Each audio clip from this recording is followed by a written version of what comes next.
Hi scholars, this is Miss Davidson. I'm recording this on Monday, April 6th.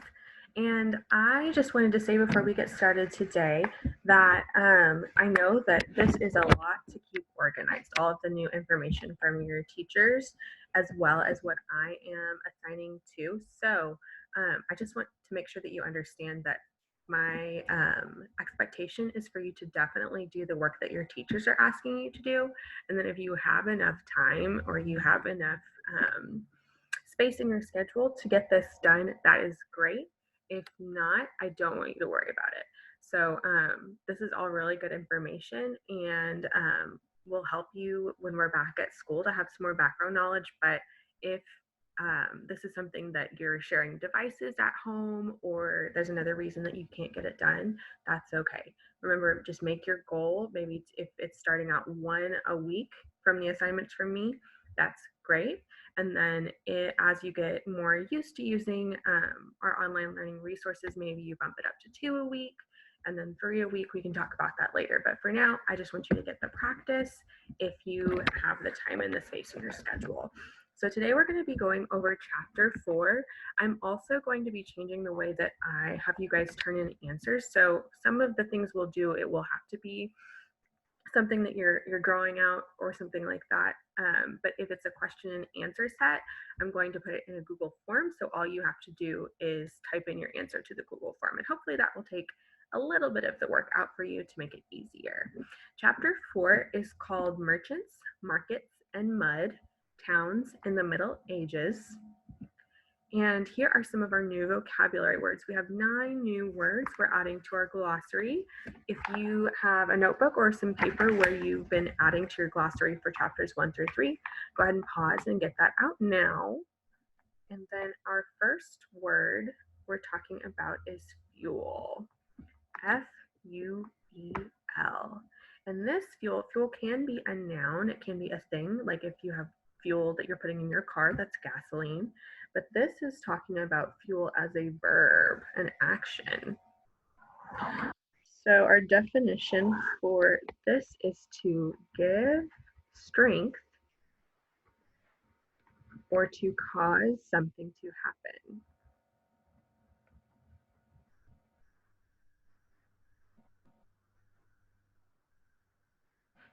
So if you are fueling your brain for the day, you might be eating your breakfast and making sure that you're ready. If you are fueling yourself to focus, you might do some jumping jacks or go take a break to play outside so that you're able to focus when it's time to and you don't have extra energy. Number 2 is merchant, M-E-R-C-H-A-N-T. A merchant, that's a noun, is someone who buys and sells things.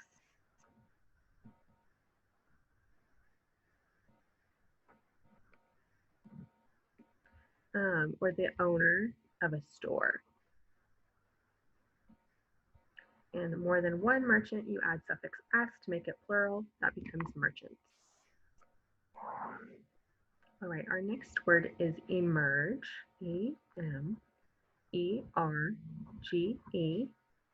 Emerge is a verb, and it means to become known or come into existence.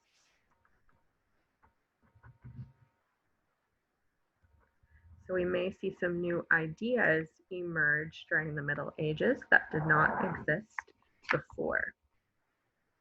Number 4 is thrive, T-H-R-I-V-E. And thrive is a verb. It's an action that means to grow and succeed. I hope that you guys are all thriving at home, even though this is kind of a different time and we're having to do new things. You're still growing and succeeding. I hope you're thriving right now. Number 5 is a phrase more than it is just one word. The first word is hustle, H-U-S-T-L-E, and bustle, B-U-S-T-L-E. Hustle and bustle is a thing. It's a noun. And it means a great deal of activity and noise.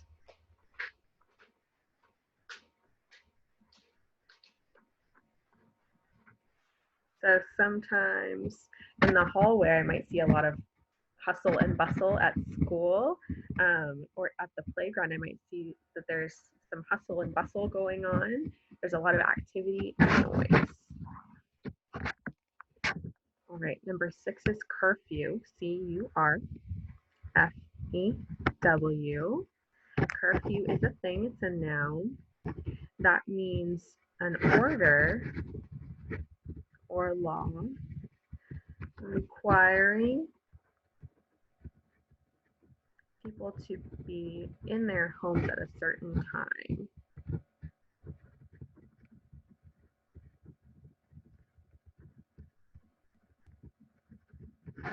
Usually at night.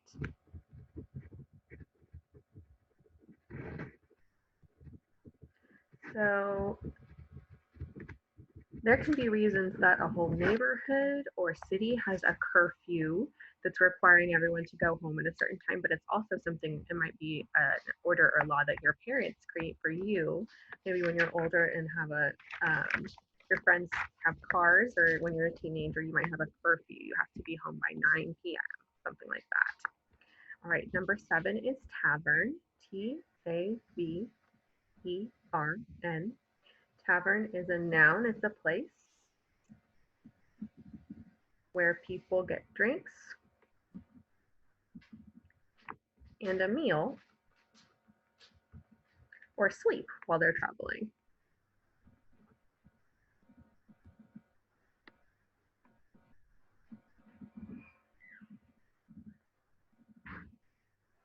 And if you were talking about more than one tavern, you would add the suffix s and it would become taverns. 2 more words. Number 8 is apprentice, A-P-P-R-E-N-T-I-C-E.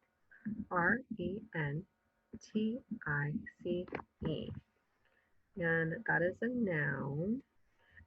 An apprentice is a person who learns a skill or trade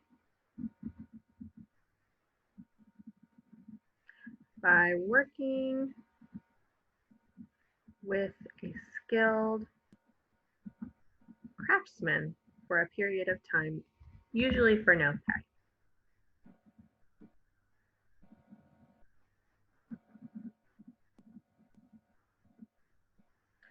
So we'll talk about this a little bit more as we read, but during the Middle Ages, medieval times, there were different guilds with different crafts. So if you wanted to learn how to do maybe metal smithing and work with metal, you would become an apprentice and kind of be an assistant to the person who already knew how to do it and was already successful, so that you could learn, but they wouldn't pay you because they're paying you with the knowledge of the skill.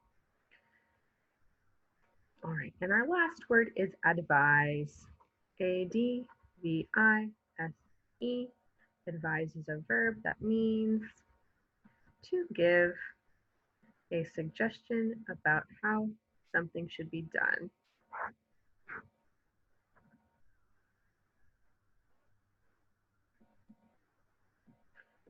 So if I advise you, I'm giving you advice. Those words sound very similar. That's helpful to remember. Advise means to give advice, to give a suggestion about how something should be done. All right, if you need to pause the video, go ahead and do that so that you can finish up your definitions. We can have this to look back at when we are reading, as well as when we're answering the questions. And we are going to talk a little bit about nouns and adjectives again in this chapter. Remember, nouns are words that name people, places, and things. Common nouns are general and are not capitalized in our writing. Proper nouns are specific and are capitalized in our writing. And then adjectives, again, are words that describe nouns. Our big question as we're reading today will be, how did the growth of trade during the Middle Ages affect the way people lived? The growth of trade. I'm going to be paying close attention as we start reading to what trade means. And we'll listen carefully to learn which new group of people emerged during the Middle Ages and what happened to feudalism during this time. Feudalism is an uncommon word that you probably don't hear very often. We talked about it a little bit in the past chapters, and we'll review it again this time. So, which new group of people emerged? So, emerged means to appear, to come out during the Middle Ages. All right, and these questions, again, this time I'm going to be putting into a Google Doc so that instead of having to flip back and forth between things to answer them, you can just type them in right below the question on that form. So I'm going to pause the video to switch over to our reading for today. And if you need to catch up, do that now. All right, here we are at chapter 4, Merchants, Markets, and Mud, Towns in the Middle Ages. I noticed that as I start reading, the words are slanted in italics. That's telling me that the author is making it stand out for some reason, so I'm going to pay attention to that as I read. It is raining again. You stand in a puddle on the edge of a narrow street. You have just entered town through one of 2 gates. The gates are the only ways in and out of this walled town. Inside the walls, tiny townhouses stand side by side. As you move through the crowd, you spot rats scurrying about, feeding on discarded trash. Nearby, you hear the varied cries of people selling fruits, vegetables, eggs, and pies. It is market day, and people have set up their stalls in the town square. So I noticed that this is putting us in the place as if we are there so that we can envision and imagine what it would be like to be at a market inside a walled town in medieval times. As you make your way through the muddy streets, you hear the sound of church bells. They ring out to sound the hour and call people to church. You have just caught a glimpse of a town in Europe during the late Middle Ages. And here's an illustration showing us metalworkers' stall in a medieval market. So they're selling different things that they've made from metal at the market. Kind of if you've ever been to a flea market, it's like that. There's different little booths, and each person is selling different things in those booths outside. And this illustration shows us streets in medieval towns were often crowded and muddy, thinking about that hustle and bustle that we saw in our definitions. In the early part of the Middle Ages, most people lived in the countryside. Between the years 1000 and 1350 CE, fueled by trade, towns began to grow. New jobs emerged, and as a result, more and more people left the countryside to live and work in towns. With this growth in trade, an increased number of people became involved in commerce or business. As a result, a class of people called the middle class grew in importance. Merchants and craftsmen were part of the middle class. Towns grew as the middle class created successful businesses and therefore jobs. Some merchants became rich and influential members of town communities. To protect their businesses, merchants established guilds in towns throughout Europe. Guilds were organizations made up of merchants. Guilds controlled wages as well as the price and the quality of the goods that merchants sold. Here in this illustration, merchants and artisans sold goods in town markets. So it looks like this person maybe is selling a rug or a shawl that they've weaved. And back here, there's someone selling something different, maybe pots or baskets. And here we see peasants farming in the countryside. So it's becoming more common for people to move into the cities since they're able to trade things in order to get the supplies that they need to live, like food. Here, they're farming and they're probably growing anything that they need to eat for themselves. Not only did merchants thrive, so too did skilled craftsmen, such as carpenters, paper makers, glass makers, and blacksmiths. Skilled craftsmen were also important members of town communities. They made and sold their goods in the towns in which they lived and worked. Just like merchants, skilled craftsmen protected their businesses by forming guilds.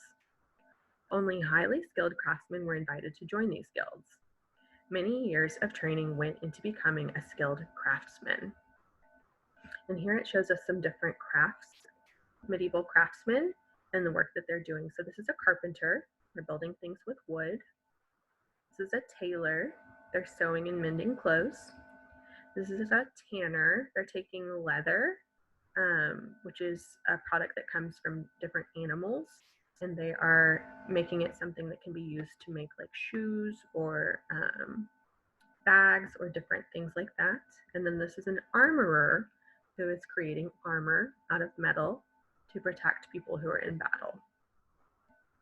So those are just some examples. So there might be lots of carpenters, and the best carpenters are a part of a guild.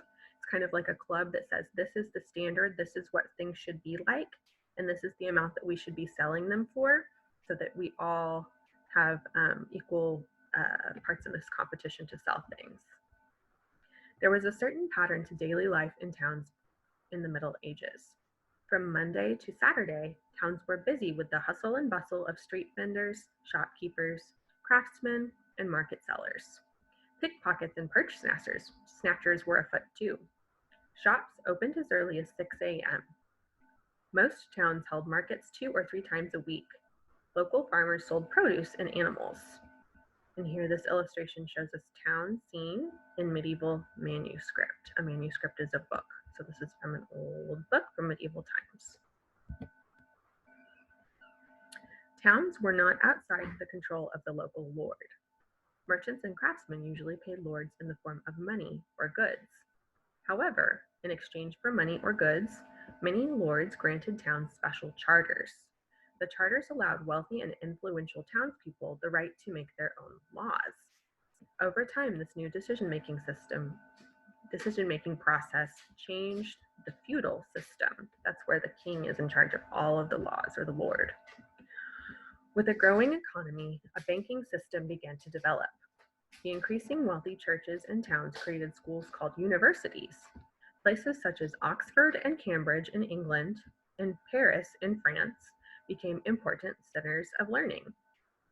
And here we see charters, such as this one from Bedford, England, outlined certain rights.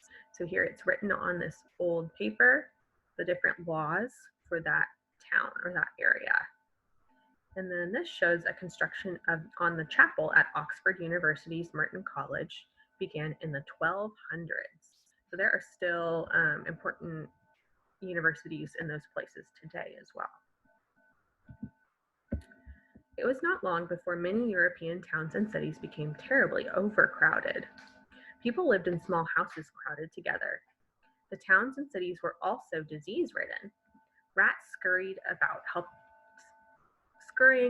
helped spread disease. Unless you lived in a castle, you did not have a toilet inside your home. Instead, people used chamber pots and threw the contents into the streets. Local water supplies, polluted with the waste that was discarded daily, carried disease. Sickness and disease were common. The Black Death spread easily in such conditions. And the Black Death, remember, is a disease that killed about 1/3 of the European population at the time. As they did in the countryside, people in towns cooked on small fires inside their homes. Fires frequently broke out and were difficult to control. Whoops. Townspeople were required to keep buckets of water outside their homes, just in case. Many middle-aged towns were walled. People entering or leaving did so through the gates. Often a toll or fee was charged to enter a town. A toll collector stood at the gate to collect the fee. The tolls were either paid in money or in goods. Gates were designed to keep criminals out, or if necessary, to lock criminals in so that they could be caught. There was no organized police force, but instead there were watchmen. Any member of the public could be asked to help catch an escaping criminal. The town gates were locked at night when the curfew bell sounded. So after a certain time at night, those gates were closed and you couldn't leave or come into the town. There's a lot of information on this page, but the main thing that I want to take away from this is, as people were starting to live closer together in cities rather than spread out far away from each other in the country, there were some problems. So the way that people were getting rid of their waste from the toilets was a problem. The way that they were so close together and sometimes there were fires that were started was a problem. And then these in modern times we've come up with some solutions for that. So like indoor plumbing where we flush things down a toilet, and then cooking on stoves or in ovens so that it's a little bit more contained and not just an open fire. Those have been some solutions in modern times. Originally, curfew bells rang to inform those in the taverns that it was time to leave. However, they soon became a signal to everyone that it was time to go home. And this photograph shows this gate leads into the town of Besalú, Spain, built in the 1100s. So this is still there today. You could visit this place in Spain, even though it was built long ago. If you were an apprentice craftsman, just like the boys who go off to train to be knights, you too are sent away at an early age. Oh, they're putting us in the place of being an apprentice again. Your family arranges your training. You must live in the home of a master or highly skilled craftsman. It is unlikely that you will return home again during your apprenticeship years. Here, the apprentice blacksmith is assisting his master. So the apprentice is learning the skill, and the master is teaching him the skill.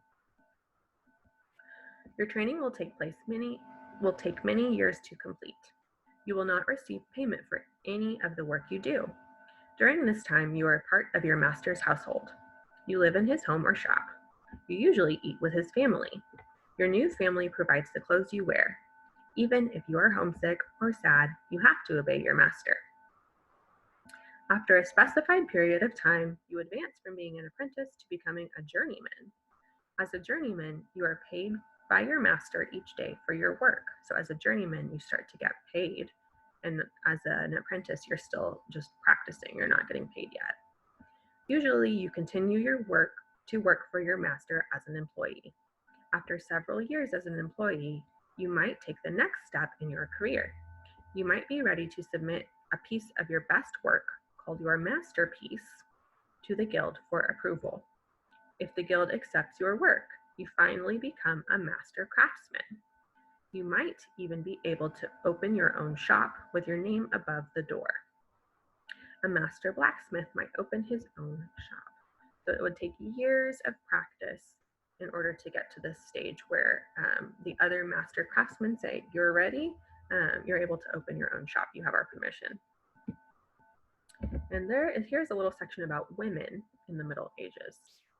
Women in the Middle Ages had few legal rights. However, a small number of women in positions of power had significant influence.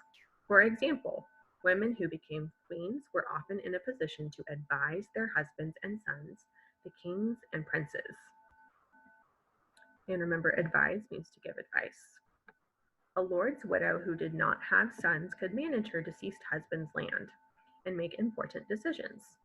Women could become skilled in a particular craft, and some trained to be merchants. Other women joined the church and became nuns. Many women worked alongside their husbands in the fields. Regardless of whether they were part of the privileged class or were serfs, as important members of their households, women managed their family's daily needs. Two interesting women from this time period were Empress Matilda and Abbess Hildegard of Bingen. Empress Matilda lived during the 1100s and was the daughter of King Henry I of England. She was involved in leading an army against an English king. She escaped capture and went to France. She was also the mother of King Henry II of England. Abbess Hildegard was a writer and composer who lived during the 1100s. She wrote about many different subjects, including philosophy, science, and medicine. She also developed an alternative English alphabet. Interesting. So she created her own alphabet, her own symbols for writing in English. And here we have our medieval musings and letter quest that you can add to from our previous chapters.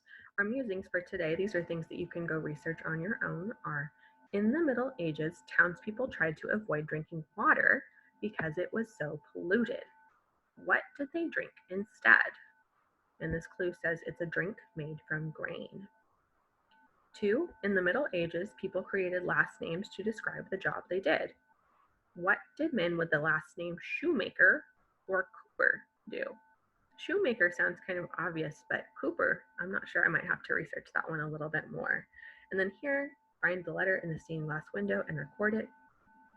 With the other ones, we're trying to spell out a certain word with that code. All right, our next chapter will be about the power of the church during the Middle Ages. Thank you guys for all of your hard work, and you can look at those questions on Google Classroom to turn in some of your answers. I'll see you guys next time.